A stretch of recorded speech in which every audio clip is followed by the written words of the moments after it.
Nama saya bernama Cynthia Komalasari, Fadila Izdari, dan saya Ririn Suti. Kami akan menampilkan tentang asuhan keperawatan pada anak dan remaja dengan HIV/AIDS dari kelompok 10. Selamat menyaksikan. AIDS adalah kumpulan gejala penyakit akibat menurunnya sistem kekebalan tubuh secara bertahap yang disebabkan oleh retrovirus HIV yang dapat mempermudah terkena berbagai infeksi seperti bakteri, jamur, parasit, dan virus. Gejala yang paling dini dan paling sering biasanya tidak terlalu spesifik seperti demam, kegagalan berkembang, hepatomegali, splenomegali, dan diare. Di antara semua anak yang terdiagnosis dengan infeksi HIV, 90% akan memunculkan gejala ini. Sekitar 20% bayi yang terinfeksi secara cepat akan berkembang menjadi gangguan imun dan AIDS. Pneumonia carinii pneumocystis atau PCP menjadi indikator AIDS yang paling sering terjadi, sekitar sepertiga anak dan bayi yang terinfeksi.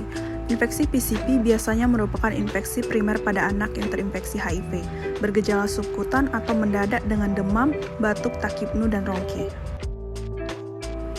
Tes yang dapat dilakukan untuk mendiagnosa infeksi HIV yaitu ELISA, Western blot, P24 antigen test, dan kultur HIV. Untuk asuhan keperawatannya, dalam pengkajian data subjektif yang dapat kita kaji ada pengetahuan klien mengenai AIDS, kemudian data nutrisinya, kemudian DIPSNU atau serangan atau gejala-gejala yang dirasakan oleh klien, dan ketidaknyamanan yang dirasakannya. Kemudian data objektif merupakan tanda-tanda yang dapat kita lihat secara klinis atau dapat kita kaji, bisa kulit lesi dan integritas, kemudian bunyi nafas, kondisi mood dan genitalia klien, BAB, dan gejala kecemasan yang dialami. Pemeriksaan fisik dimulai dari pengukuran TTV, lalu dilakukan pengkajian kardiovaskular, pengkajian respiratori, pengkajian neurologik, pengkajian gastrointestinal, pengkajian renal, pengkajian muskuloskeletal, pengkajian hematologik, dan pengkajian endokrin. Diagnosa yang dapat muncul pada anak dan remaja HIV/AIDS, yang pertama ada hipertermi, biasanya berhubungan dengan proses infeksi.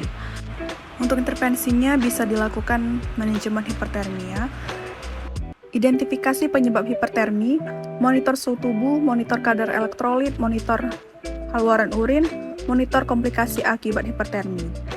Kemudian sediakan lingkungan yang dingin, longgarkan atau lepaskan pakaian, basahi dan kipasi permukaan tubuh, bersihkan cairan oral, hindari pemberian antipiretik atau aspirin, berikan oksigen jika perlu, anjurkan tirah baring dan kolaborasi dalam pemberian cairan dan elektrolit intravena jika perlu. Kemudian dalam evaluasi kita lakukan observasi apakah menggigilnya membaik dan bagaimana suhu tubuhnya, apakah dalam rentang normal, dan suhu kulitnya juga kita kaji.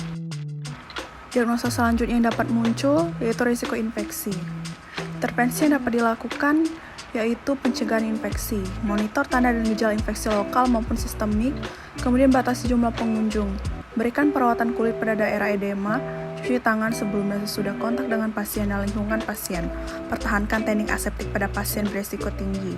Kemudian berikan edukasi mengenai tanda dan gejala infeksi, ajarkan cara memeriksa luka, anjurkan meningkatkan asupan cairan, dan kolaborasi pemberian imunisasi jika diperlukan. Dalam melakukan evaluasi, kita perhatikan adanya demam, kemerahan, nyeri, bengkak, dan kadar sel darah putih. Demikianlah video dari kelompok kami, kelompok 10.